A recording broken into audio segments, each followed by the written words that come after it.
Welcome to the Through Married Eyes podcast. Right now I'm sitting down with Leah and Jonathon Westbrook, our very first interviewees. So this whole series is basically just interviewing married couples and seeing what their personal experiences have been when it comes to dating and how that has evolved into their marriage, things that they wish that they did, things that they're happy that they did, and everything in between. So guys, welcome. Thanks for you. having us. Yeah, thank you. Thank you so much for being here. Really appreciate it. So we'll go ahead and dive into the questions. So how long have you been married? I figured it up today. It's been 259 days, so almost 9 months. Yeah. May 24th will be a year. Yeah. Wow. That's awesome. Almost at a year. Yeah. Has the time gone by fast? Like, has it felt like it got It's gone by crazy fast? how fast Yeah. it's gone by. Yeah. And I feel like we've been married for so much longer. Yeah. It's like once you've been with someone that long, it's like you don't even remember life without them, really. Yeah, It's like Yeah. the time before. Yeah. just the new normal. Yeah, new normal. So how long was the dating period for you guys? Um, kinda- 2-ish years, Yeah. but it's, It was all long distance it up was- until March. yeah, no, until, well, yeah, up until March when I moved here, it was long distance. And then we got married in May. Yeah. So, I mean... So you basically moved here and got married pretty yeah. quick. Yeah. I mean, that was kind of the plan, really. Yeah, it was majority long distance, and that's a good and a bad thing. Like, obviously, it's no fun because you're away from them, but Yeah. I think it helped us grow stronger in other areas too. Yeah. Like, Yeah. all we could do was talk. You know? Yeah, we got to you're know each other. forced to get to know each Yeah. other. Yeah. That's all we could do, which Yeah. is, again, a good thing. But yeah, we were like long distance. I think it was in 2022 when we started like talking again. Like it was just online, just as friends. I wasn't completely sold on the idea of dating yet. So he was already there. But in 2022 of August, and then in 2023 of probably around like May, I think that's when I was like really open to the idea of like, or really wanting to go forward in the relationship. So like May is when, at least for me, like I really began to like take it serious, and I was like, okay, like this is like the guy that I want to talk to, like, you know. And so from May 2024, and then we were still long distance, and we didn't see each other again until December. No, that was 23. We got married in 24. Oh, all right, in 2023. Sorry. Whoa. We didn't see each other until December of 2023. So from May until December, for me, that's when I was like all in. Mm-hmm. And then met in December. And then in February, I went to go see him in Arkansas for Valentine's. And at that point, we were already kind of like we're going to get married. Yeah. We knew each other. So we drove from Arkansas on a whim all the way to West Virginia so he could meet my parents, because it was a very big deal for him to meet my parents first, and then ask, you know, for their blessing. And then we got engaged in March and married in May. Yeah. Wow. So That's awesome. Yeah. It feels like, I mean, once we saw each other in December, everything from there was like fast track. Mm-hmm. But everything leading up to that was like, it felt like forever. Mm-hmm. Yeah. But yeah. Yeah, it was just a matter of, you know, making sure, especially her family felt included in the decision and everything, because I had no hesitation. Like, I knew exactly that I wanted her, that I wanted to marry her. It was just a matter of making sure, like, I knew her mom was going to be all right, but I didn't want her dad to feel disrespected or anything like that. So I made sure to, you know, make sure he felt like, you know, I was respecting and honoring him as part of the decision-making process. Even though I told her, I was like, if he says no, I'm still going to marry I'm you. still going to marry you. But anyways, not to answer all the other questions that are that I know that were coming, but yeah. So like 2 years. So, how exactly did you meet and like whenever the relationship started and everything? Like, what was that interaction like? So I feel like we have to tell the full story Oh, the full in story, order yeah. for this. Take your liberty. Yes. Okay, so we have different opinions on how this part happened. But anyways, what started it is he saw one of my videos in 2020 that I had posted on Instagram. It was some silly video of me and my friend like doing something stupid. And then he, from that point on, It was where they put the towel in front of them and someone else is my behind them hands, has the and then they hands. feed you. And it was like a bowl of cereal, wasn't it? Yeah, it was a bowl of cereal. Yeah, it was hilarious. And so he slid into my DMs, and so we chit chatted. There back you go. and forth. So the DMs do work, y'all. So so we chit chatted back and forth, and then Mid America Youth Conference at FPC North Little Rock was in October 2020. in 2020, and we were both gonna go, and so we decided to meet up, and it was the first night, and I told him, I said I'll be wearing a blue dress, blah blah blah, and it was blue and it had flowers on it. But he was just expecting, I think, like a plain blue dress. Oh, okay. And so he was like, I think we were there probably like 10 minutes after service. Like, I was just sitting waiting on him, like, okay, I don't know if this guy's coming or not. And then finally he found me, and then his first words to me were, "That is the most unblue dress I have ever seen." I just got, like, my mind was all sped up, and I just was talking, but I was thinking on a whole different train of thought. Yeah. So it was just, no one was in control of those words. I was just like, that is the most unblue dress. But in my mind, I was Yes. chaos. So we had actually met in 2020 for the first time in person. Nervous. But we had talked a little bit after that. But in December, he cut it off and decided not to move forward. And so I was like, okay. And then he reached out to me just to keep it short, between 2020 and 2022, he probably reached out to me like 3 more times. Yeah. 3 more times, like, trying to, like, open the door back up, Yeah. and I shot him down every time. So I was like, I'm not about to be, your backup plan, or some little girl that you just string along whenever you're bored. And so I shut him down all 3 times. And then finally, in 2022, I was like, man, this guy is so persistent. I was like, I guess we could at least be friends. And then I knew I made a mistake. yeah, he knew he'd made a mistake that first time, and that's why he kept calling back. Yeah. But So just to expound on that a little bit for any guys, like the reason, and we just had this conversation like more in depth because, yeah, I tried to make it about like, I was working through other stuff and, I was trying to make it more like a wise decision of, pulling back. But what it really was her parents had invited or had made arrangements for me to come down here to Texas to go to the Six Flags, and we were going to all spend the day together and, all of this stuff. And she was, all about it and everything. And I was extremely insecure.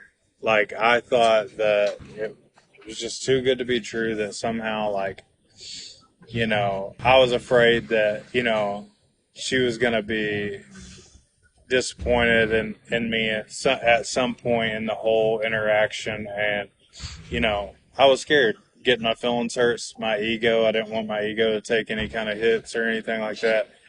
So I took the coward's way out and, like, chickened out of the whole thing. And then lived in regret for the next year and a half. yeah. So, anyway. These are extremely long answers to your questions. No, but you're okay. good. Yeah. More is better. Okay. But I guess like synopsis, you're saying that like don't fumble the bag. Yeah. Don't fumble the bag, and if you do, be consistent and recognize it and try to, but it's only by the grace of God I got another shot. Yeah. Praise God. Yeah. So he slid in my DMs, and we met at FPC in 2020. Had a long sabbatical. DMs again. Yeah. And then we saw each other in December and got married in May. That's awesome though. I Yeah. mean, it shows that persistence, it'll work sometimes. It does. And that was one of the things, like, I told him that made me give him that second shot. Like, after he reached back out in 2022 and we had started, like, just messaging as friends and stuff again, like, what really got me and made me feel comfortable enough to move on to, like, that next part or that next step of our relationship at that time was that he was so consistent and so persistent. Like, every day he was texting me. Like, I don't think, except maybe like once or twice, I was probably like the first person to text. Like, he was always there, showing up, and like, he was just there. He was consistent. And you have to be consistent in your attitude and the way you handle things too, because she would do little tests, like talking about other guys, or Trying to make you jealous. trying to see my reaction and stuff. And I would just be like, "Oh, that's great," And that would infuriate me because I wanted him so bad to be jealous. Yes.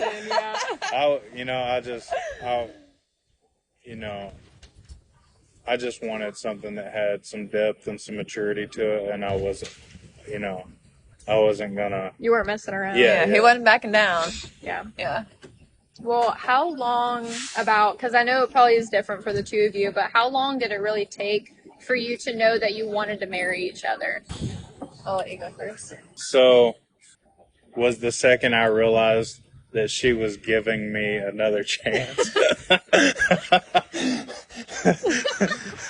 But, I mean, I could say all the way back to, like, the first time I met her, because, she just had such an infectious, like, smile and joy. And if you spend any time around her, you know that she's just a happy person. And,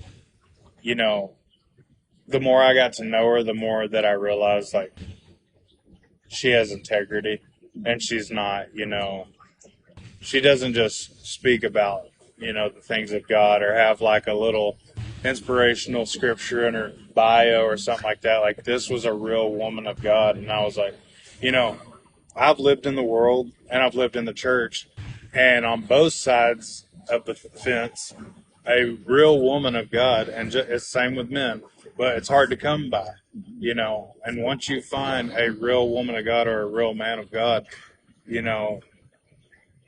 and they're smoking hot like she is, it's like, you gotta at least try it, and my only fear was that it wouldn't be reciprocated. But as far as thinking, she was the one, and eventually knowing she was the one, like, it didn't take me very long. Yeah. So what about you, Leah? For me, Still trying to figure the story's a little different. I was ready to move on to the next step in our relationship in May of 2023. Just as far as, like, dating, seeing where it goes, like, once we started getting a little bit more serious. And then probably around August, so almost like a year later, after, like, have been talking and then started talking a little more serious, like more like long distance dating, probably around August, I really was like, I really feel like, I could see myself marrying him for, being with him for the rest of my life. And one thing for me was just like his consistency, number one. That was just something that has always been so important to me, because I don't like fickle people. That is like a huge pet peeve. I cannot stand that. And so him being consistent was like a huge thing for me. And then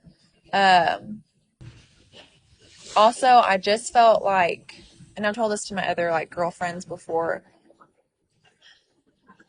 he gives me butterflies still. But for me, it really wasn't like, I just never had like a whole bunch of butterflies. But what I had was like just this overwhelming sense of comfort. Like, it was just, and you hear people say, and it sounds so cliche, but it's like, I can be myself around him. But like, really and truly, like, I was 100% my authentic self. I was trying to make him jealous, like trying to, see if he was, really actually serious about this or not. And he just he stayed. And me being able to be 100% myself, silly, goofy, weird, moody, all of those things. Hey, all of those things. I was just able to do that, and I felt comfortable. I never felt worried that he was going to run out, or because he'd already proven himself consistent. And so it just allowed me to be myself. And that was something that I had never really experienced. It was always butterflies and fun feelings, but it was never this overwhelming sense of comfort. And that's what I felt, and really started to realize that that's what I was feeling around August of 2023, before we met that December. So it took me about a year before I was convinced. And I'm the kind of person I'm just that way. I'm not, and it kills him. She needs time. I need time. Even when we're shopping, I'm not an impulsive buyer. I will pick something up and I'm like, oh, I'll think about it. And I probably will never go back to get it. Well, she'll be like, I love this. I'm like, get it. She's like, no. I'll think about it. Because I'm just not impulsive. I have to take time to really think about things. I'm very methodical. Totally the opposite. And he's and it shows in this story. He was day one, and me, I'm a year later. Yeah. But it took me probably about a year before I was like, oh, okay, I think I might marry him. Yeah. Yeah. So what would you consider, it might be hard to pick this, but what would you consider the best moment of your dating relationship? If you can't pick one, then you generalize. Can, general, yeah. But if you have one, what is the best moment of your dating relationship? Well, for us, probably the best moment for me was seeing her that Christmas in 2023, and just it became so real. And we hugged and yes. So yeah, before I get to that, it's 30 days out, we were 30 days I'm gonna see you. This is after long distance for 2 years. I mean, we FaceTimed every day, talked every day, every day. I mean, but it's just not the same, Yeah. So it was such a build up. It was such a build up. It was the countdown. And it was 30 days. Then we're 3 weeks, 2 weeks.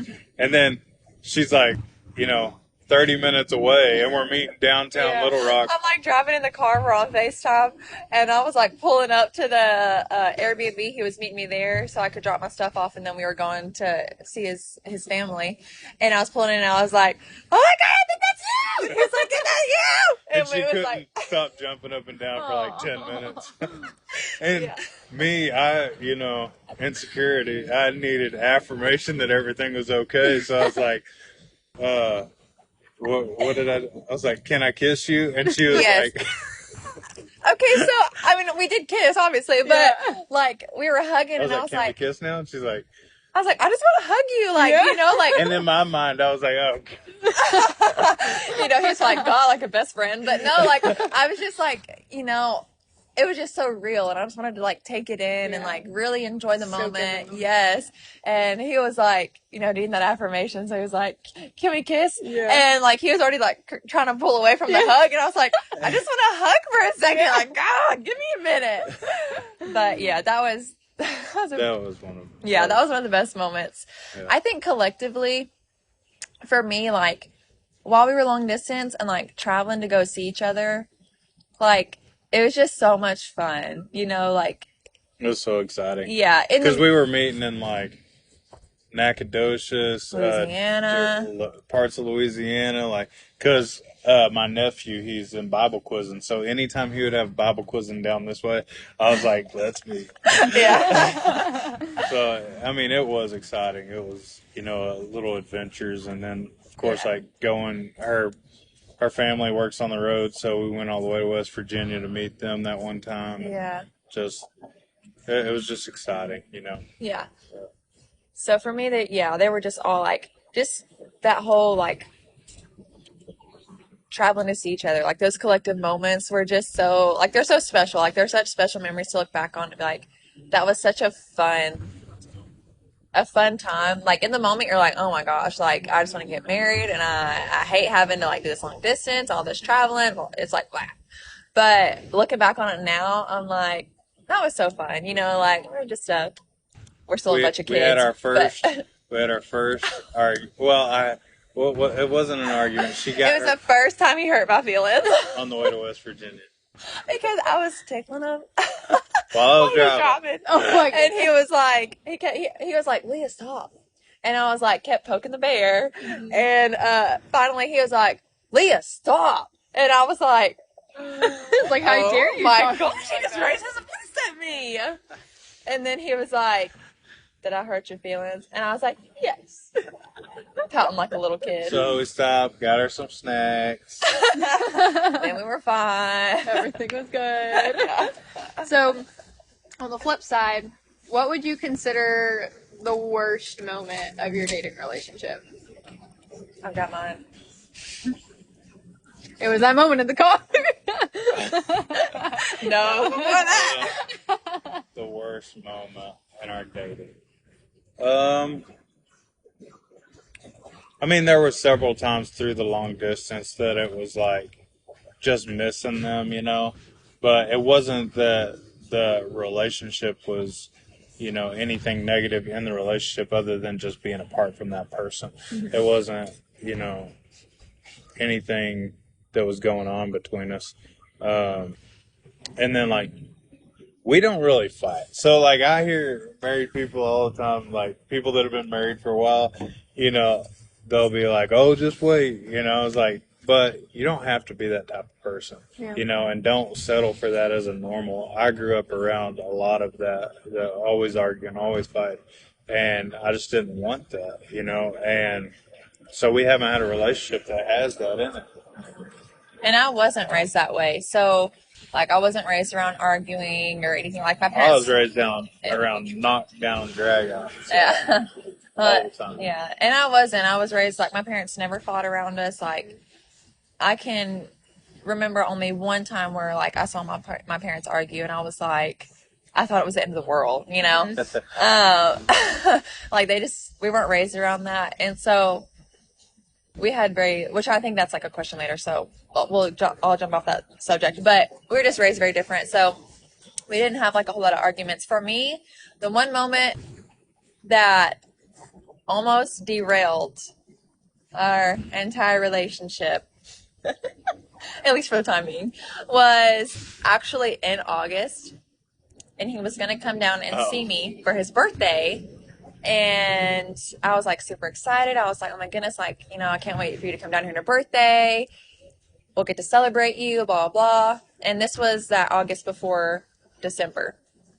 And then he ended up having to go to the ER and to the dentist to get his tooth pulled, and he didn't have insurance. And so it cost him like a ton of money. And he was like, I'm not going to be able to come see you. Like, it's just, you know, it's just not going to work out this time. But leading up, and this was like, to me, it wasn't like it was just like circumstances, and you know, we'll see each other, you know, next time. but see what had happened, what he's not saying is that he literally was still telling me, like, up until 2 days before he was like, you know, really the plan for him to come down was, you know, he's going to be there, you know, we're excited, blah, blah. And then it was like 2 days before he's supposed to be leaving. Then he's like, I just don't think I'm going to be able to make it work. And I'm like, you've known this, you know, like you've known this for like a couple of weeks if you knew, you know. And so I was like, I felt like he had been lying to me. And it just like really, really, really upset me. And It did. It really did. I think, not that I was not responding to him, but I think I was very short with my responses and just very reserved, because to me, I was like, well, you know, if he's going to be like this all the time and like not be a man of his word, then I was like, I don't want any part in that. Like, that's not what I want, you know? And so that was probably for me, like the worst part. You know, we've had our little tiffs, but that was probably the time where I really was like, oh boy. Oh, and I could feel it through the phone. Feel that coldness? Yeah. Oh, yeah. Yeah. Yeah. Not a good time. But I will say this, like, yes, I had a wisdom tooth that was, messed up at the time or whatever. But looking back, all of my hesitancy, Was fear-based. was fear-based. And it was, I don't know if this is going to go mainly to girls or guys. I guess it could help either one. But the insecurity or the fear, I mean, it'll rob you of the best things in life if you don't have the courage to face it. And that's what makes it so worth it, is because it did take courage for us to get to this point right here. But man, if we hadn't Taking a leap of faith. had that courage, even in the midst of having fear, or just taking that chance, And I think a lot of guys, they get stuck because they won't. It's easier to go hide in a hobby or a video game or something like that than face that fear and step out, put yourself out there, because you say, well, what's the worst that could happen? She say, no, like in a guy's head, like that is the worst thing that could happen. Like, yes, that is the worst thing that could happen. It's like, so, and it's all based around that ego and all of that. But One thing that whenever I was doing research and just like being able to hear other people's stories and see how other people have interacted in their relationships, whether they failed or succeeded, it does feel like time and time again you see that insecurity and those kind of fears, they can ruin even something that the Lord is ordering. Yeah. And if you allow your own self to get in the way of that, and you choose poor decisions with how you conduct yourself, then even if it is in the will of God, you can ruin that for yourself. Yeah, absolutely. Yep. So going back to Okay. I guess kind of pivoting to, I don't know if either of you have been in previous relationships before, and if so, this question is a little more geared to that, but what very obvious distinctions are you able to make between your spouse and somebody that you had dated in the past? Like, what are the things that are super, super clear to you now that weren't clear back then whenever you were with that person? For me, going back to that sense of like, I just felt comfortable. I felt like at home. Like, I felt like he was like my home, like my safe place. And I really had never felt that before. I just had that like girly feeling of like butterflies, which, and some people, that is what they feel when they meet their spouse. And that's, I mean, hey, that's hunky-dory, good for them, but that's just not how it was for me. And so for me, I felt such a sense of like comfort, and also like what we want to do and what we aspire to do in the kingdom just, lined up, I mean, there was no question about it. There was no like going back and forth of like, well, what if we did this, or, I did this, and, blah, blah, blah. It was like, we both have the same desire, feel like we have the same calling. And for me, like, that has always been the deciding factor in every relationship, is, are we headed in the same place? Because for me, in my mind, I've always had this like anthem, and it was a message I heard, I think when I was at IBC. But basically it's like, above all, the call. And so that was like, ever since I heard that message, like that was my anthem. And I didn't even start dating until I was in college.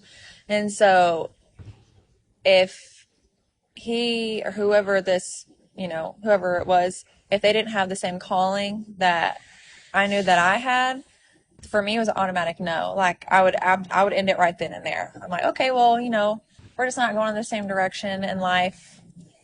Bye. Like, because it's just not going to work. I mean, we may have different giftings, but and we may do different things in ministry wise, but like, if we go on the mission field or something and he's preaching, I might be singing or something. Like, those are two different ministries, but it's geared toward the same calling. And they're compatible, and they complement each other. And so if I was talking to someone and they weren't headed in that direction, then I was like, okay. I mean, there were several times I would, mention that to like dudes that I was talking to, and I was like, it was almost honestly like within the first 2 weeks, I just had that conversation because I was like, this is just my non-negotiable. So I'm like, do you feel called to missions? And if they were like, well, not really, I don't really feel called to ministry at all, I'm like, okay, bye. Yeah. I'm not your girl. Sorry. And that's just always been my mantra. Above all, the call. And Jonathan just fit that. His consistency, the comfortability, and just our visions and our hopes and our dreams and our callings lining up. Yeah, that's me. Thanks. And what about for you? What are those distinctions that you're able to make between her and past relationships that you've been in? So just to be a little more specific, for me, it was, I guess it's a way of the world, like more worldly women or whatever. But my experience had always been women that were uh, untrustworthy, and that is one thing that I trust her with my life, like literally. Um, I trust her, with my emotions, with being vulnerable. I know I could talk to her about the most vulnerable thing in the world. And it wasn't like that when we first started, but now, and it continues to grow, especially after marriage and you go through things in life together. It's like, I know at the end of the day, this woman is trustworthy. And that is a big distinction from my past experiences. Another thing is a lot of women are very, I don't want to offend her.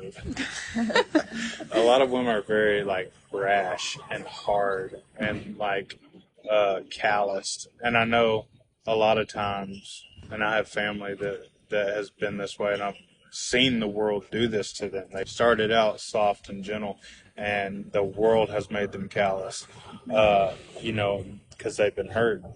But one thing about her that was completely different was she's very gentle, she's very kind, very,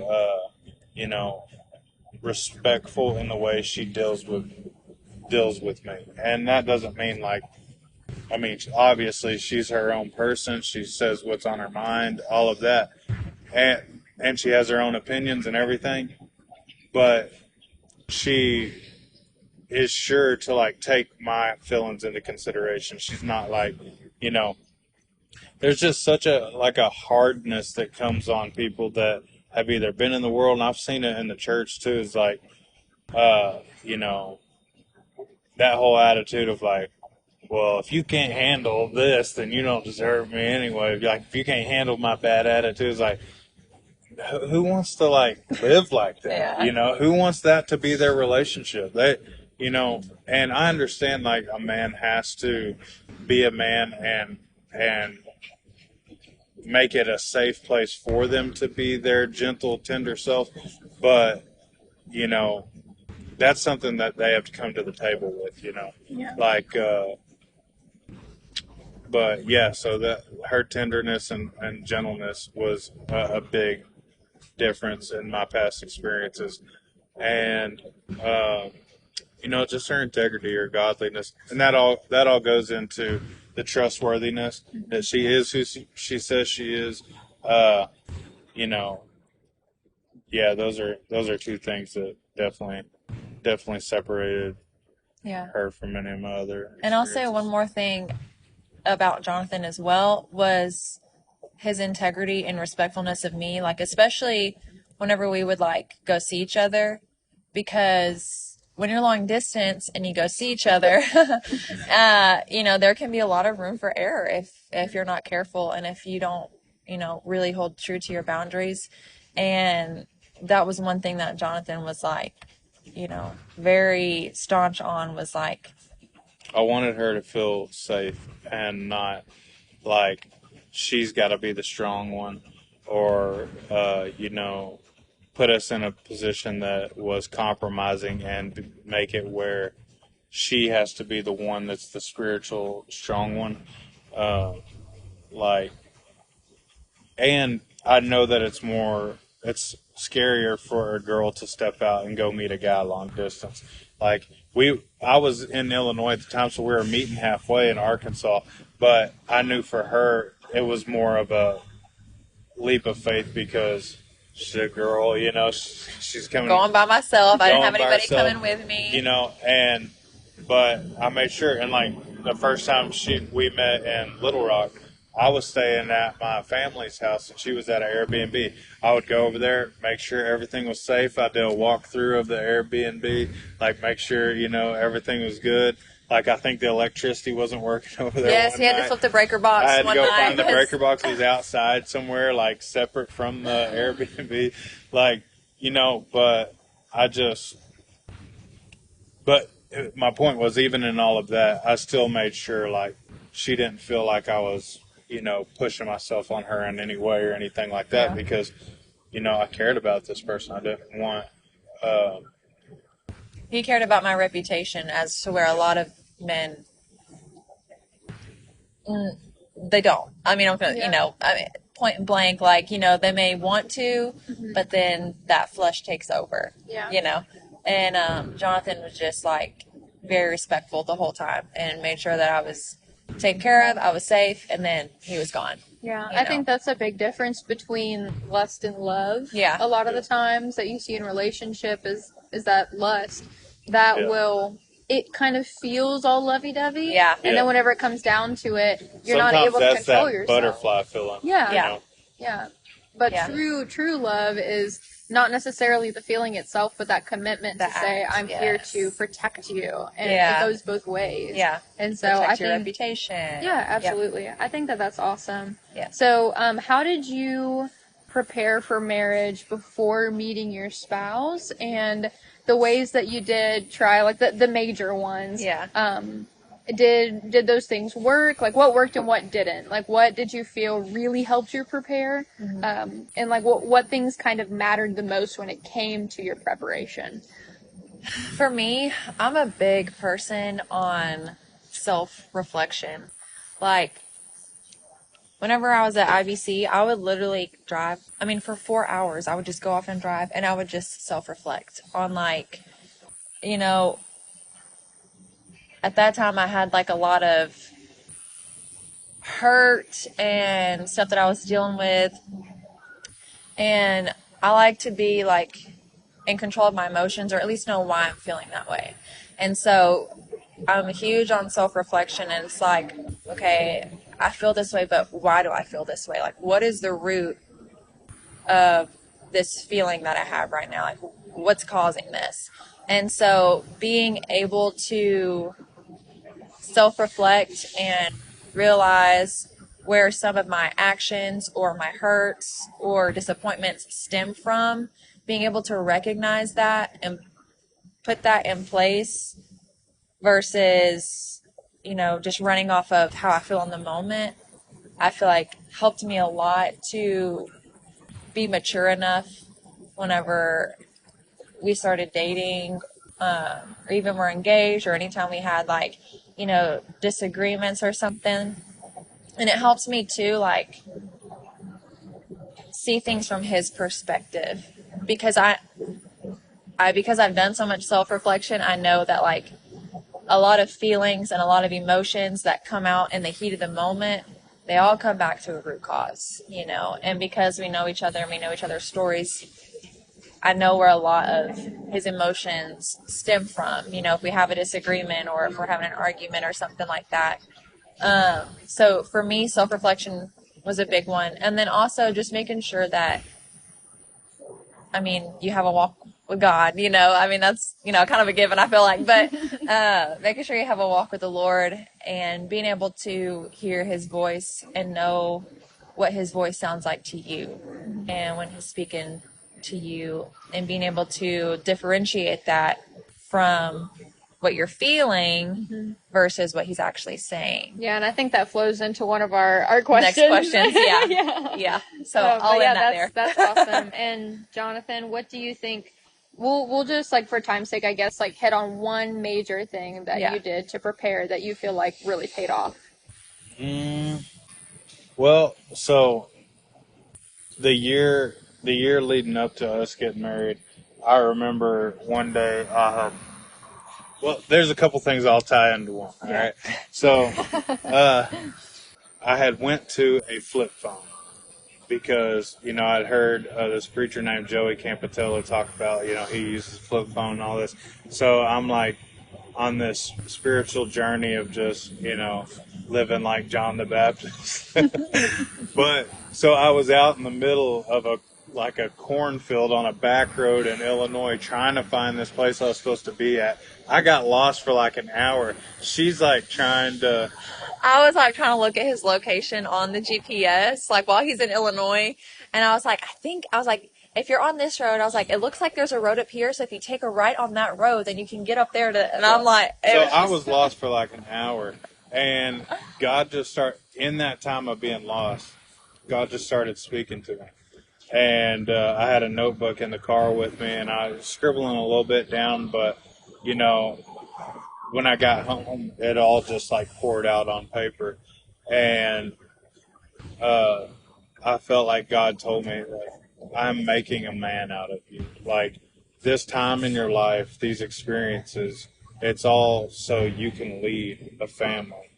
And there's certain characteristics that a father and a husband and this person has to have that you can't take with you from boyhood into manhood. And he showed it to me through the way he was with his disciples. That he was a provider, he was a protector, he was gentle with them when he needed to be. He was very direct, but it was always in love. He sacrificed himself for the good of the ones that were following him. And he just opened up my mind to, like, say Jesus was the father and that was his family, that's what's expected of me. And, if I get stressed out and flip out driving down a cornfield because I'm on a flip phone, like, life's going to throw bigger things at you. You've got to learn how to handle that in a calm way, because I heard a minister say this one time, like, as a man, you are the umbrella for your family. You catch the stress, you catch the things in life so they don't have to feel it. And, which that's something, it's a process. I'm still learning those things, but, that is one way God started preparing me. I wouldn't say like it just dawned on me and I started preparing myself, but God was preparing me and I think, like Leah was saying, if you have that walk with God, he'll make sure you get prepared. But another thing I would say in preparation for marriage is as a man, guard your eyes and your heart like you're already married. Yeah. Don't wait until marriage to make sure you can keep your eyes in check. Don't wait until you're married to make sure that your habits are in line with what a married man should be doing. Do that stuff beforehand, because, it's sort of like practice makes perfect. Like, learn to keep your eyes. Job said, I made a covenant with my eyes. And, that's something that you need to be practicing as a single man, especially. But when you get married, especially, not just for your own heart, but to protect your wife's emotions and feelings too. Because I don't want her to see my eyes wandering. And, that's why I'm very conscious about, if we're driving or something like that or whatever, and I see somebody walking out the corner of my eye, it's like, bitch, that's great, like blinders on, like 10 and 2. I got my eyes on the road. Like, and it's not just from my heart, although Lord knows I need it from my heart too, but for her protection too, because I don't want her to feel like she's competing with the world. So that would be my advice for Yeah, for that's parents. so awesome. Yeah, and the same goes for women, honestly. Oh yeah. And I've talked to, several girls. Also, we don't have to leave at 7 anymore. So Okay. unless you need We had to. a Bible study, it got canceled. Yeah. Okay. Yeah. Yeah. No, I'm good. Okay. So All right. we're good on all time. right. Yeah. Okay, good. But I mean, it's not good that the Bible study got canceled. I but- mean, yeah. anyways, back to the point. But and I've talked to girls that are like, well, they're just basically they're talking to like several different guys at one time, and and I've heard some people say, even grown women that are like, well, I mean, you're not married or, you're just dating. You can, talk to, blah blah blah. I just don't operate that way. Yeah.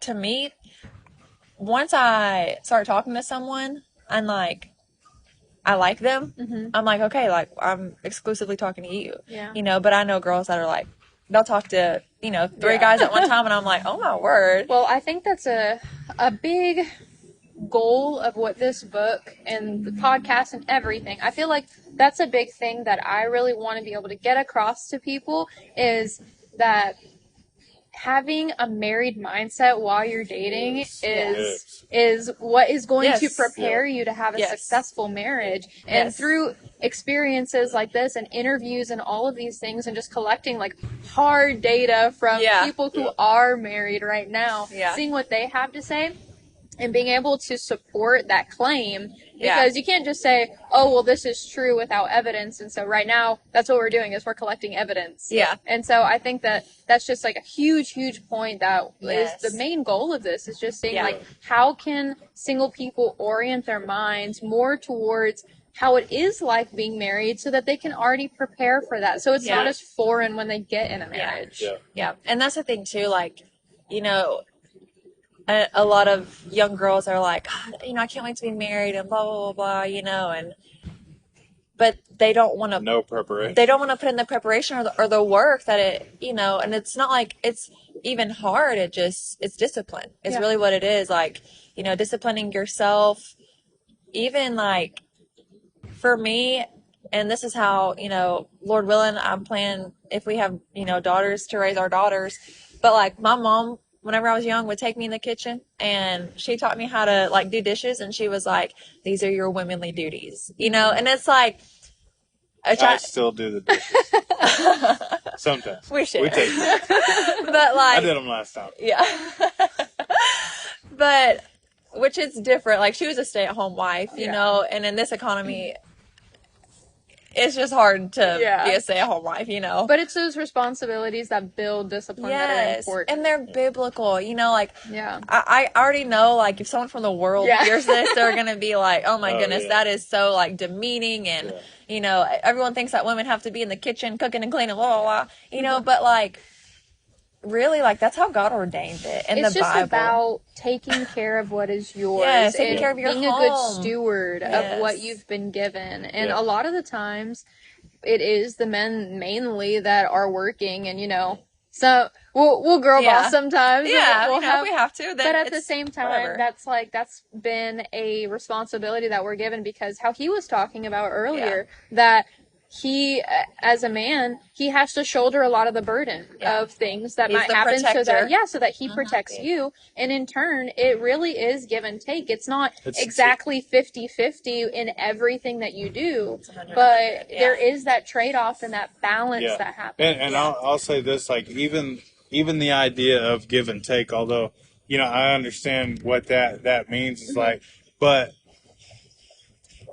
the idea that we are a team and like, okay, if I wash the dishes today, I'm not like sacrificing one. Like those are my dishes too. Yeah. Like, it's like we are a team, and like, Yeah. okay, if you ain't got time to do this today and I got a moment, I can do this.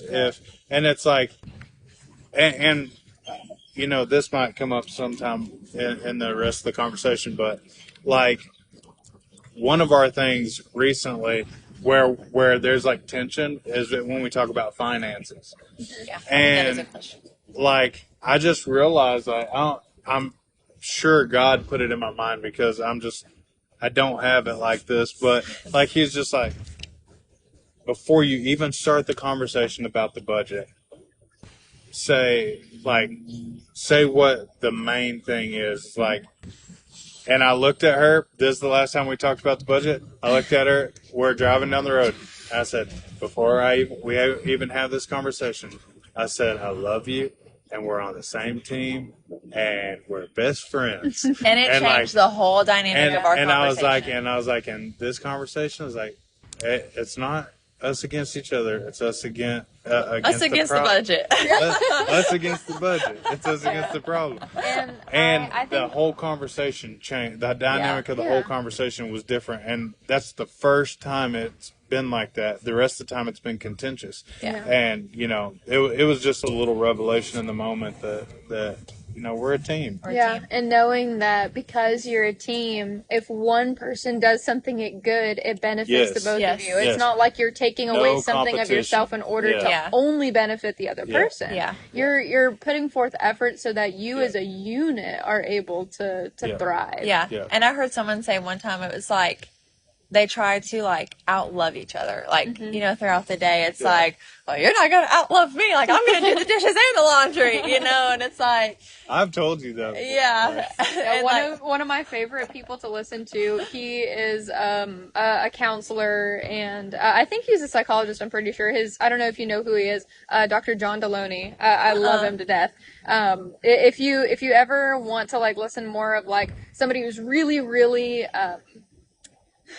very, very experienced talking to married people. Yeah. He has people call in, and he has really good conversations with them. Yeah. And is able to kind of like be the doctor and help them with their problems. That's cool. But one thing that he says, a big piece of advice that he gives all the time, is he says, wake up every single morning, and the first thing you ask yourself is, how can I love this person better? Yeah. That's so great. good. Yeah. And so I think that just approaching it from that standpoint is awesome. So good. So moving on a little bit further, we're going to skip a few questions because we've gone over some of that stuff before. But what was the first thing that you noticed about your spouse? Whether it be physical or, intellectually or whatever it may be, like what is the very first thing that you noticed? You want me to go? Yeah. I like You enjoy it. Tell me more. Oh, she does this sometimes. Like she'll just have me like sit there and tell her. I'm like, tell me about the first time you met me. We're all guilty of it. We are all like guilty. you've heard it a million times. Like. It never gets old. So what was the question again? What was the first thing you noticed about me? Well, the very first time I ever laid eyes on her was that video I come across on Facebook. And I guess I'd been following you. Or you had to have been. I don't know how I seen it. But, because I was single, so I was at everybody. But I come across this video, and, like, she's just having so much fun, and she's just laughing, and, hyperventilating laughing. I actually did choke. And, I just, like, somebody that was so, like, she wasn't so focused on, all this superficial stuff. She was enjoying herself and she was there with friends and, just enjoying herself, good, clean, godly fun, but she was just, like, living her best life. And whenever I seen that, that's something that drew me in. Just this joy. And, my life hasn't always had that. And so whenever I seen that, it was like it was just so infectious, and it drew me in to her DMs. So what about you, Leah? For me, so going back to FPC North Little Rock, the first thing that I noticed about Jonathan and I was skinny and had hair. He did have hair at this time, yes. And I was like 180. Yeah, he was like 180 when I met him. And from his pictures on Facebook whenever I stalked him. Was his smile. And even now, like whenever he smiles with his teeth, I'm like, I love it when you smile with your teeth, because sometimes he doesn't, but I just love his smile. I think it's so handsome. And then whenever we met again in December after that long sabbatical, for me it was like, and I had told him this too. I was like, not in a way that is like gay or like anything like that. I was like, but his voice was so like just soft and gentle. And I don't know, to me it just made me feel even more like comforted and like at home. So I was like, he's like this big burly guy with, big broad shoulders, but he was Gentle so giant. gentle. And I love that. And I still love that about him. It just makes me melt. What's funny though is I can like switch out of that when I'm not dealing with her. If it's a time where I need to be the other side, like it's the total opposite, and she'll be like, "Okay, I'm like, calm down." And I'll tell her like, "Okay," I was like, "You have to let me operate in this attitude for a minute, like this mode of who I am, because it gets a job done." Yeah. But when I'm dealing with her, it's soft. Okay, so how would you describe your spouse in only a few words? Like 3 words max. Oh, God. I don't know. I know, this is a hard one.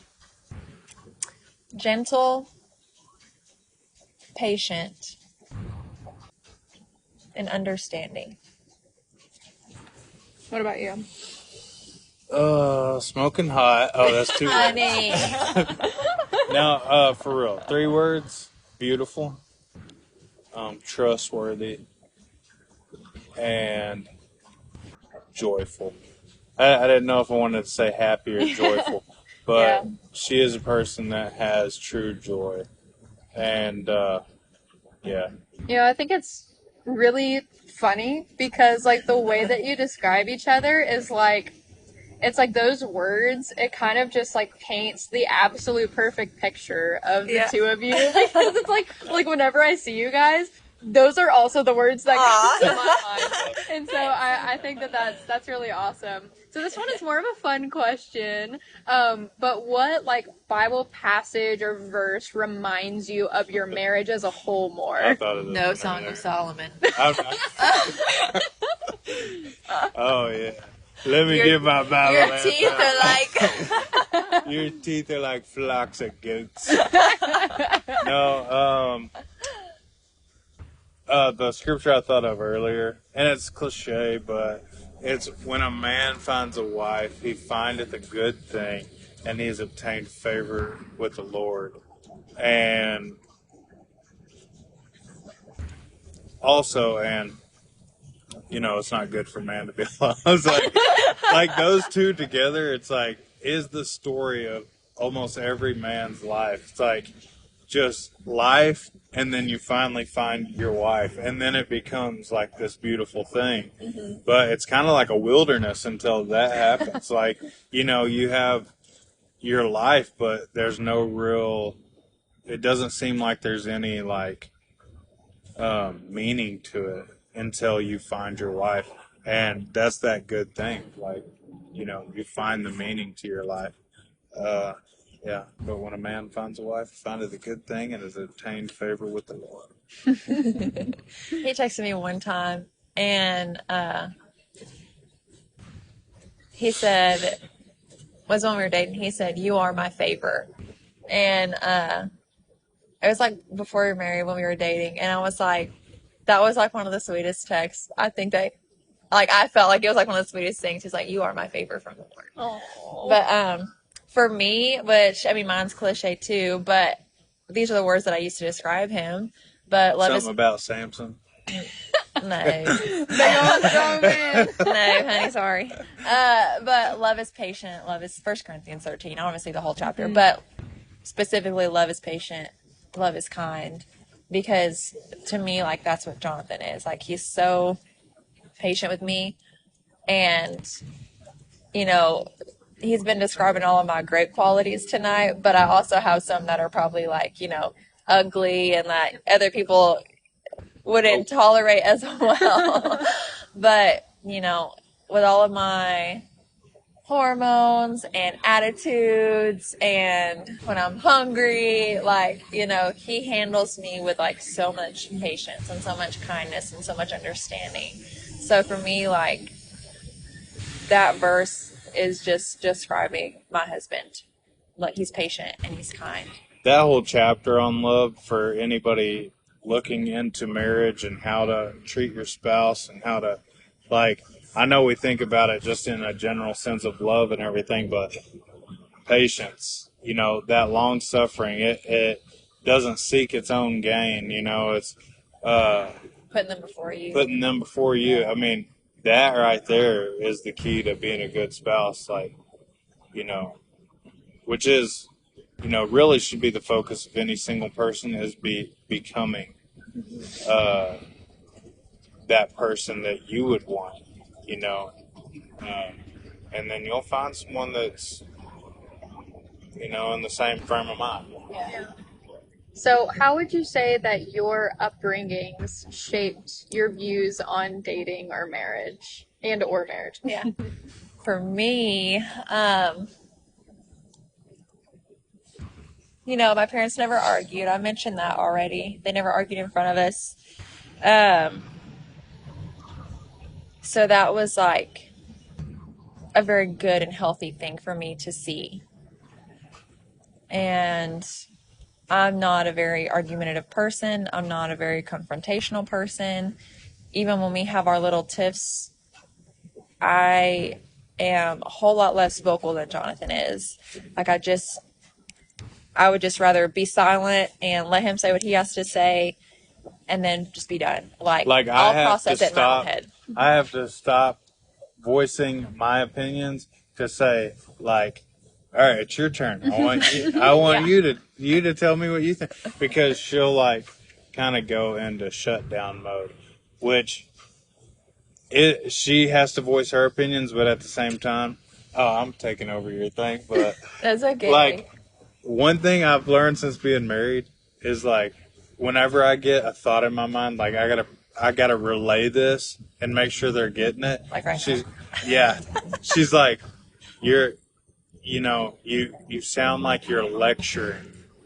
And like that, it just dawned on me. I was like, I'm lecturing, and I don't want to be lecturing my wife. Yeah. It's like, so it totally changed how I. But anyway, I'm sorry.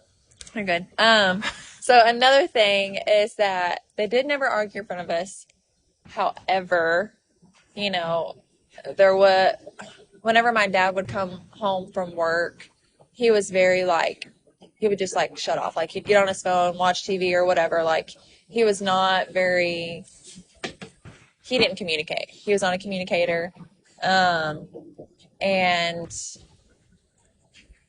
he was very like physically there, but emotionally, he was like unavailable. And him and my mom had split up for 2 years, and then they got back together. They're, you know, honestly doing better now in their marriage than I have ever seen in my entire life. Like, they communicate a lot more, like they actually have fun together, you know, not that they were just completely miserable, but I mean, they did split for 2 years, you know, so like there's obviously, and it was because there was such a lack of communication. And it is one thing that I have to work at is communication, but whenever I communicate, I make sure that I'm very clear with like, this is how I feel, and, you know, da da da da. But I wanted to have someone that I could have like civil conversations with, and someone that would be like plugged in, and someone that would be very family oriented, because my family is very important to me.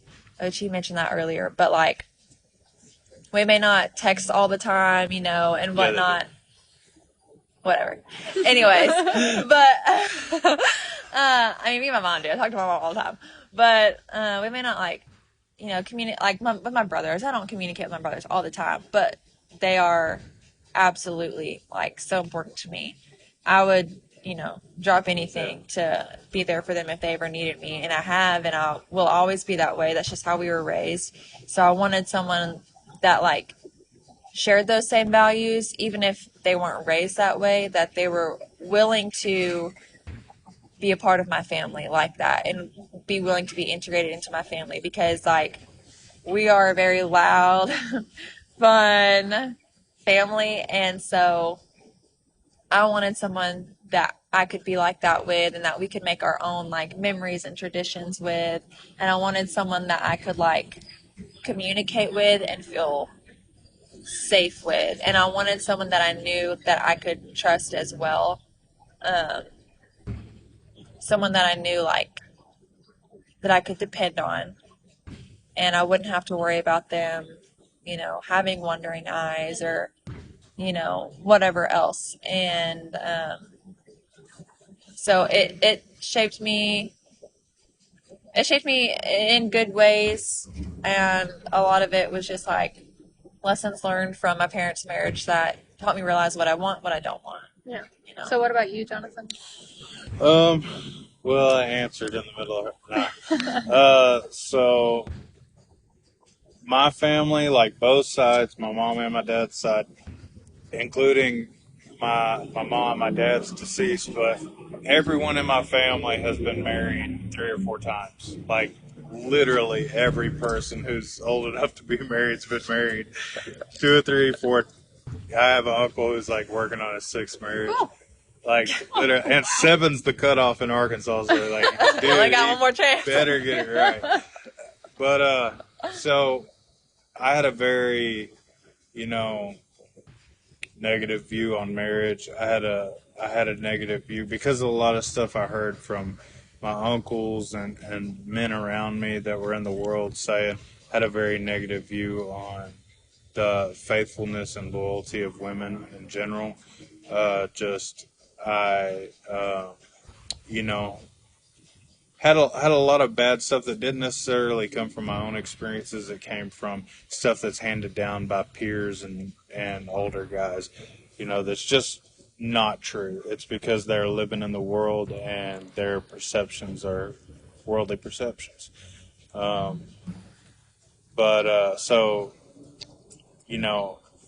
I had a lot of trust issues, and even like leading up to the months before we were engaged and everything, a lot of it started coming to the surface. A lot of fear did, and God, like, He really used her to just completely, just wash away all of those fears and everything. But yeah, I mean, growing up, I had a very negative view of marriage. That's why I didn't get married till I was 31. Now I have a great view. Well, it also shows like how it is possible to overcome things that are in your family and are rampant through your family, like generational curses. I feel like those are definitely a thing. Like, it may not even all be spiritual, but even just like it's you learned. see a pattern Choices. and it's learned, Yeah. through choices, through being raised around that. So being Yeah. able to overcome that. For anybody listening who has a family like that and doesn't want that for themselves, I mean, it's very possible. You just have to be able to commit to it. Yep. Yeah. And so we'll touch on this really briefly. We don't have to go very deep into it. But who were your mentors during the dating period, and how did they shape your outcome, if you had mentors during that time? Honestly, I really didn't have mentors. If anything, my mom was my mentor.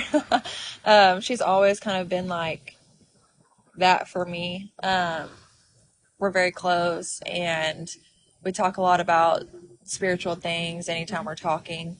And so my mom has really kind of been like a spiritual guide for me throughout my life. And at the time, we had I had kind of just moved to Porter in June or July. So I just started coming here before we met again in December. And so like I really wasn't super integrated into the church yet. So I didn't really have any mentors here. And So just primarily your mom. So yeah, it was basically. just really my mom, and Which is she good. just had a lot of good information and advice and poured into me. Yeah. Yeah, I think I just, if I had questions, I would find somebody who had a good marriage and, go to them and try to seek advice and stuff like that. I didn't really have uh, someone who was right there, hands on in my life. And if someone has that, awesome, more power to them. I think that's good. great. But for anyone who doesn't have necessarily people that are just hands on in their life, I know there's a lot of people who grow up in church that kind of fall between the cracks because, for whatever reason, they're there and they're not bad kids, but they're not getting that zoned in guidance and mentorship, and no one's seeing their potential or whatever. So for those people, if you follow the teaching and preaching of your pastor, you follow the word of God, and you pray and live in the Spirit, God will give you the people to speak into your life. And, if you want to make a good, wise, informed decision, there is no excuse for anybody. No matter if you don't have parents, if you don't have a mentor, you can still make a good, informed, wise decision. And If you're praying and reading your Bible, yeah, God will guide you. If you don't have a mentor, if you're prayed up and really trying to please the Lord with your life, God said, "I'll be a father to the fatherless," and part of that is when you don't have someone that's in that role in your life, or they're not in church or whatever, He will step in and make sure that happens. Yeah. So what role has in-laws played in your marriage so far? I can't. oh, whatever. I love my in-laws. I have great in-laws. I mean, honestly, my side now, it wasn't this way whenever I was a kid, but my side now is my mom and stepdad and nephew. They live in North Little Rock, go to Brother Holmes' church, and they kind of stick to themselves, do their own thing. They're no drama at all. I have a sister, but we don't really communicate that much. So, and that's really all the family that I have. A lot of my other family that's distant and everything, I don't have any communication with. God kind of just separated that part of my life. And, my dad passing whenever I was 10 had a lot to do with it because that was all his family or whatever. Yeah. So they're kind of stick to themselves, and her family, they're all great. They really are. So would you say that there's just a lot of peace whenever it comes to the family? Oh, You don't have to worry about any drama. No drama. fighting. God. No drama. No fight. Every now and then her mom gets a little too much in our business.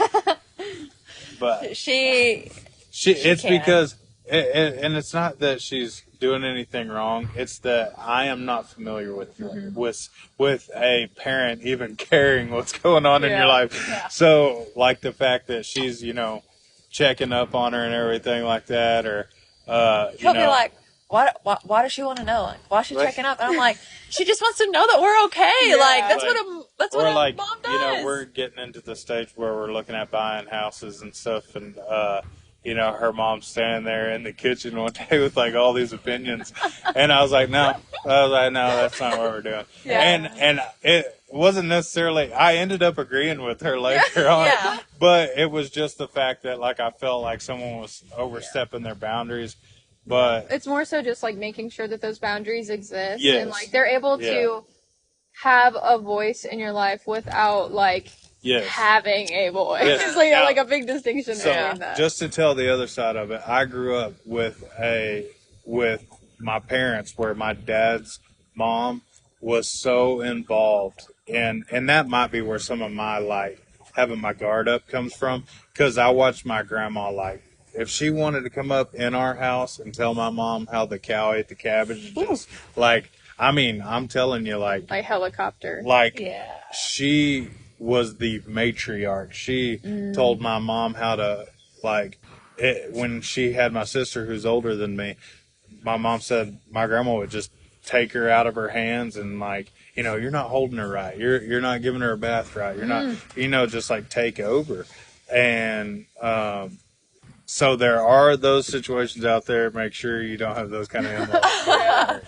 Yeah. And that's one thing, like, whenever you get married, like you're marrying into that family. So, I mean, obviously you can set up boundaries and distance yourself as you need, but, for someone, if you're marrying someone who's like me, that is like very family oriented, you got to realize like you're married into this family, like not that we're a package deal, but you're going to hear from them a lot. I mean, at the end of the day, we have our family, but, they are part of our they're a part of your life. Our family, Yeah.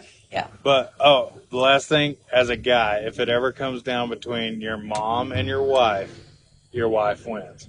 Like I watched my dad, even as a kid. I remember this. Like my grandma and my mom would get in fights, and my dad would take his mom's side. And to me, that is such a, it just tears your marriage down. Yeah, it's Well, like I mean, there's no respect or a trust. husband's wife will lose all respect for him that way, and it builds resentment. Yeah. Yes. Yep. Tears down Because the marriage. and my mom knows, like, which she's just not this way. She would never try and get between us or anything like that. But she knows at the end of the day, it's like at the end of the day, you're with Leah. It's not even close. Like, at the beginning of the day, like not even at the end. At the very beginning of the day. Yeah.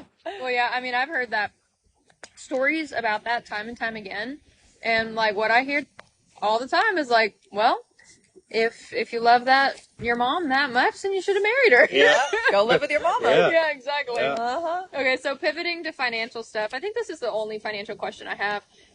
But just like short little synopsis, how has your financial situation over time affected your relationship? What do you mean by that? Like, so whenever y'all were dating, it was your money and his money separate. Gotcha. And so then, like, I guess the financial situation, like, however your standing was coming together, how did that work? Like, was it a smooth transition? Was it like, oh, you have all this debt that you're going to need to take care of? Or was it more like, okay, we know exactly what we need to do and we're kind of on the same page? And then, like, as of right now, like, is it a major stumbling block in your marriage, or is it something that you're able to have unity over and it's not that much of a problem? It's something that I wish we would have thought about more. Yeah, thought about and discussed a whole lot more before marriage. It's that real life stuff you don't consider when you're dating. And yeah, you're just like, oh, we love each other, which, I mean, is obviously great too. But I will say, like, it has been like, that's our one bigaboo is like finances. That is where, like he mentioned earlier, before we had that talk, he was like, we're a team. It's us against the budget, because we have the same goals in mind. Like our end goals are the same. But how we approach them and how we get there and our strategies to get there are very different. And for me, I'm like, well, I've been saving my money, this way. And, I have a pretty good, chunk saved up. And so I'm like, if this is working for me, like, why am I going to change it? Like Dave Ramsey's awesome, but Leah's way has gotten me pretty far, so that's. So we'll like sit down to do the Dave Ramsey way. And Financial Peace University. So I did Financial Peace University. And I did too twice. I did it twice. And, we're trying to do it now. And it's like, so I'll say, so we're gonna actually do this of like, go through it. And she'll be like, yeah, we'll do it that way. It's like, but the first thing that comes along that she's done it another way, she's like, well, that's not how I do it. I've done it this way. Make sense that way. But I will say, like, the more you plan, because the wedding's going to be great, the honeymoon's going to be great, and you're going to come home and bills are going to be due one way or the other. And if you don't have a plan and a structure and everything, it's going to just cause an unnecessary stumbling block. Yeah. Of like, there's no way it's going to affect our love for each other or anything like that.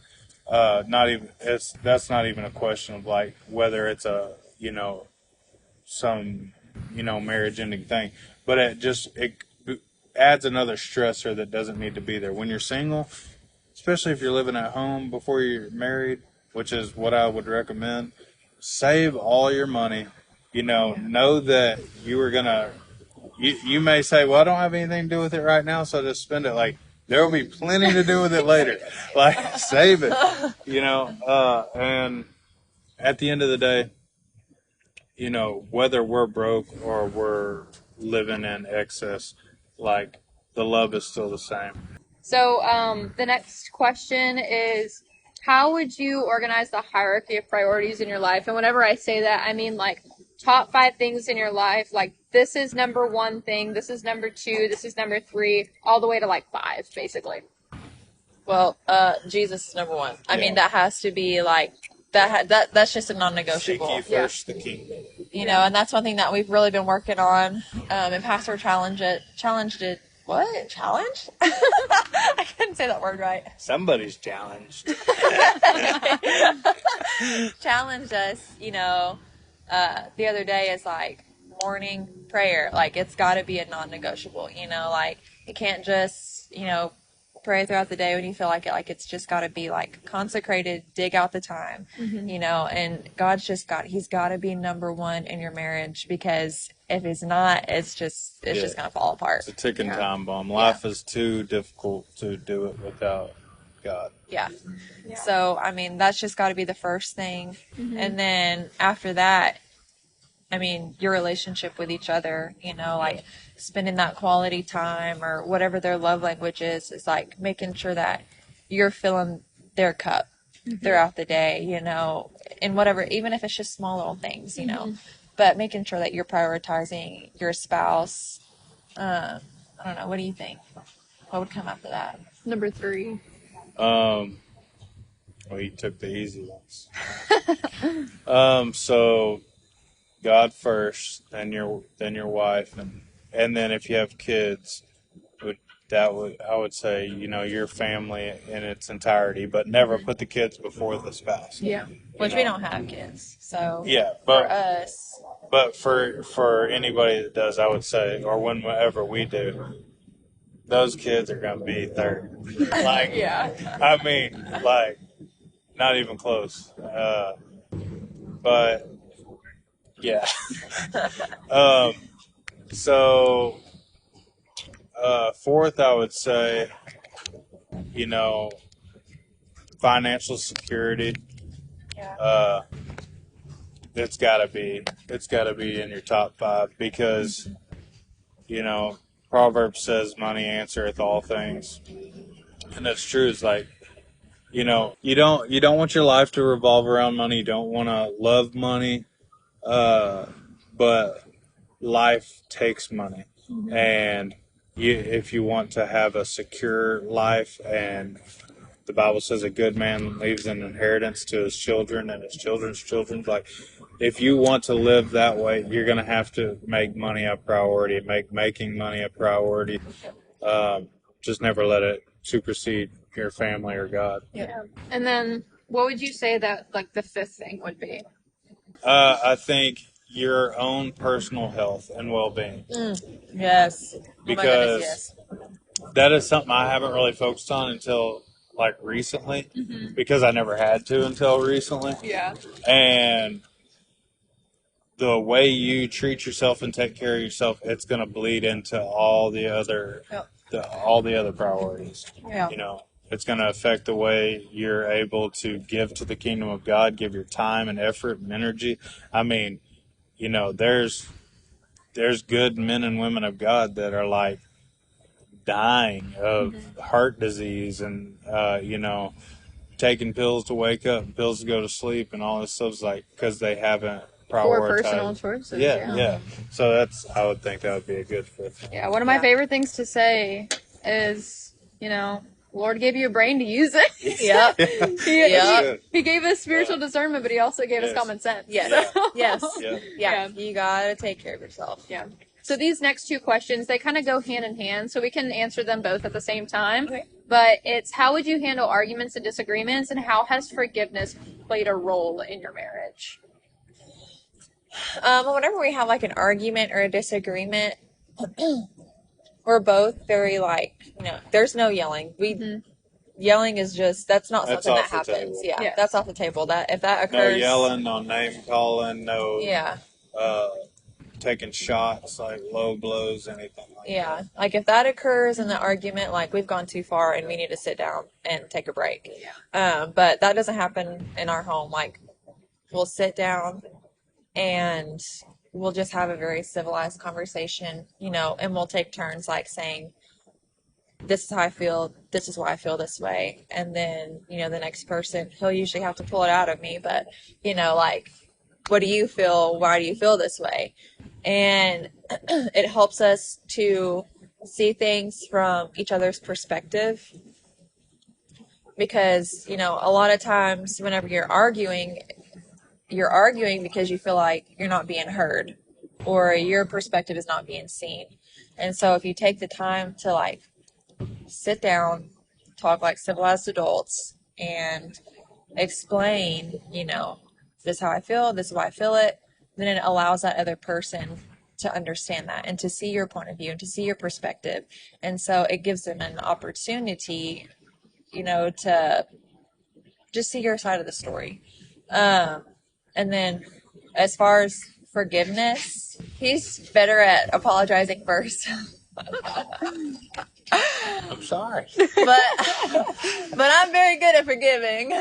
She really is. So, but It amazes me every time. but Like, I'll creep out there, be like, well, just like not really say anything at first, just make eye contact. Like, you good? Yeah. I'm good. like the other day we had like a little tiff, and he went in the room, and I was in the kitchen washing dishes.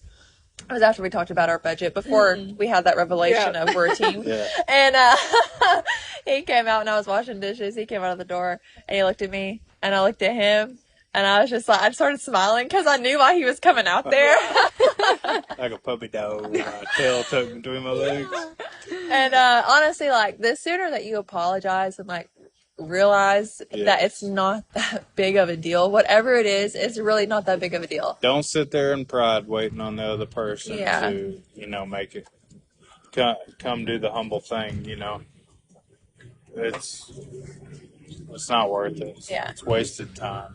It's like the sooner you apologize and forgive each other, like the sooner you can be best friends again, and like, and that's the whole joy of marriage, is that you get to be with your best friend all the time. And so if you're like in a constant state of arguing and unforgiveness, then you lose that love, and then there's that resentment, and then marriages are broken and torn down because there's no forgiveness, and there's bitterness and resentment. So, yeah. If you're winning every argument, like, you're losing your marriage. Yeah.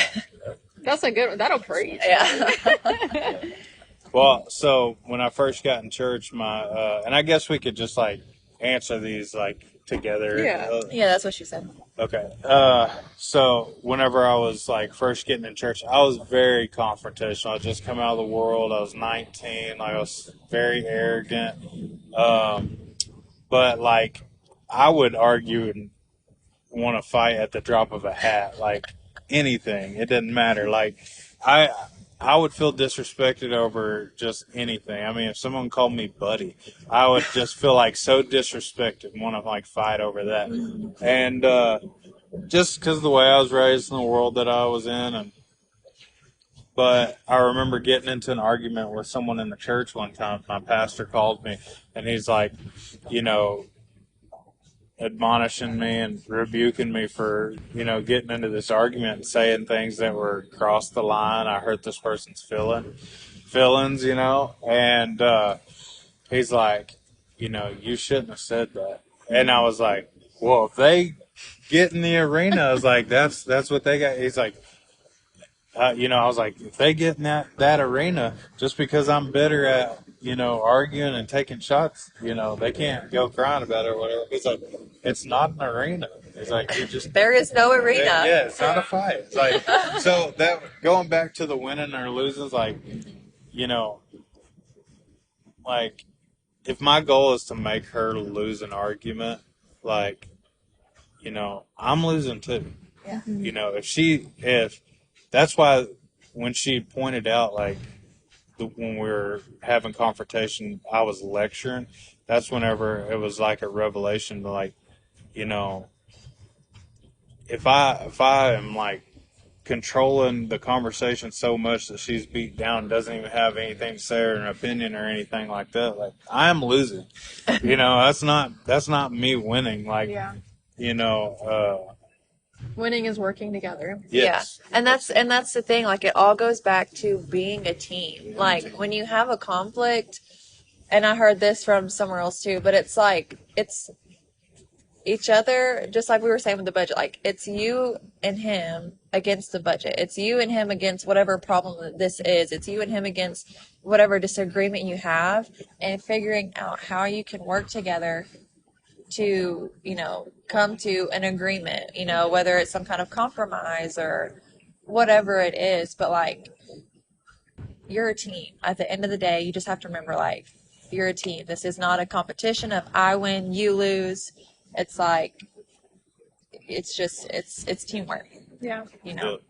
So the next two questions, I'm going to actually go ahead and skip because we answered them earlier and I didn't realize that. It was just like unhealthy habits that needed to be broken in the past, which we talked about that, and also like boundaries. Like we also talked about that. So last question, we've gotten to the big one. That's like the biggest one that we really, really want to hit on in this book is, what advice would you give to those who are single and serious about having a successful marriage? What is that advice that you would give?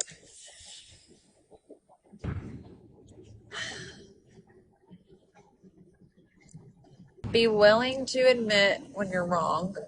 Kind of going back to the argument thing as well, but, like, that's one thing that being the only girl and the youngest, I'm like, I'm the little princess. I do no wrong. But, one thing that For the most part, that's true. and that's one thing, like, marriage has taught me, is, like, a lot of my flaws, and it's like, I'm not always right.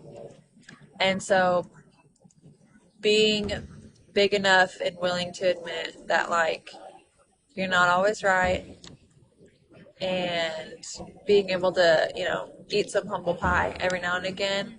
And, it's almost really kind of like your relationship with the Lord too. Like, you have to die to that flesh daily. And it's kind of like that in marriage too. Like, there's some things that, I'll do for Jonathon that I may not necessarily want to do in my flesh, but I do it because I love him. And I know that it makes him happy.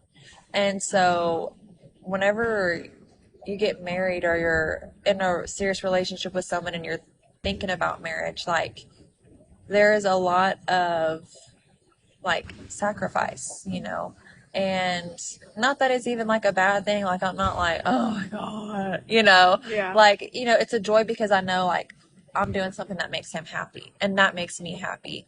It may be like, I don't want to, do the dishes, or I don't want to do the laundry, but I know, like, I say just do it. but I know that, he's going to have, clothes or he's going to have dinner on the table, ready to eat, or he's going to have dishes that he can eat off of, or there's not dishes piled in the sink. He gets to come home to a clean home, It's like, not necessarily things that I always want to do, but I sacrifice, my fleshly wants and desires because I know that it makes him happy. And it's just like that with the Lord, like, I may not always want to do the things that God asks us to do, but, we do it because we love the Lord, because he first loved us, and, we want to make him happy. We want to please him. And it's, and the Bible describes, he is the bridegroom and we're the bride. Yeah. And so the relationships are exactly the same, really, Yeah. you know. So, yeah. So what advice would you give?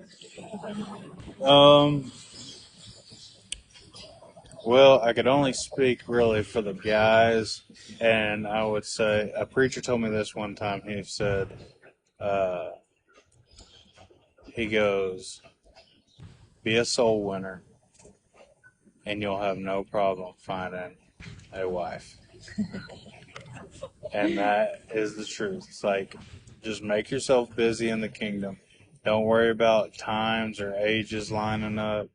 You know, I've had people that have literally sat there to my face and make fun of me for not being married when I was like 27, 28. And they have been divorced multiple times now. And, you know, it's all about God's timing. Um, you know, there is no specific age that you have to be married by. When you're ready, God will open those doors.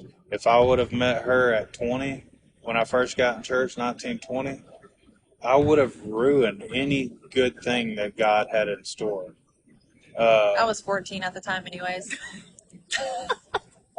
That would have been a bit I of just had a to throw that problem. in there. All right, see you later.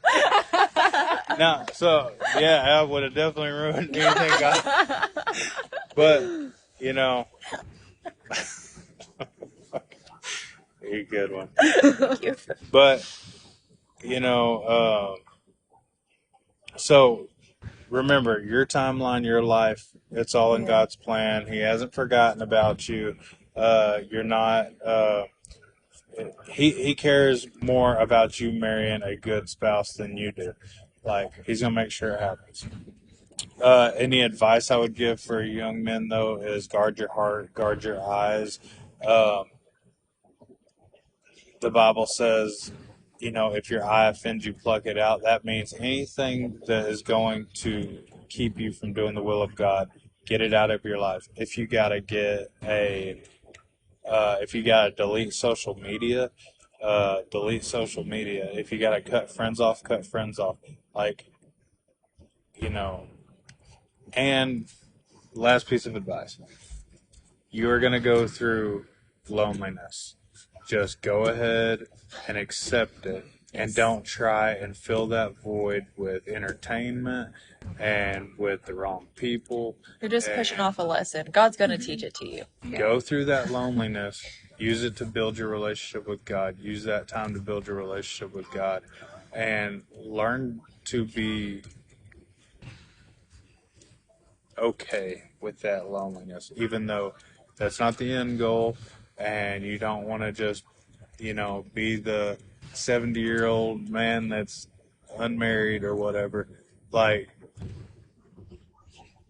just be okay with that loneliness and understand that it's temporary. Don't spiral and think, you know, it's forever. You gotta settle. Don't ever settle. Yeah, Like, don't settle. I got it in my mind because of the way I grew up and the marriages I saw.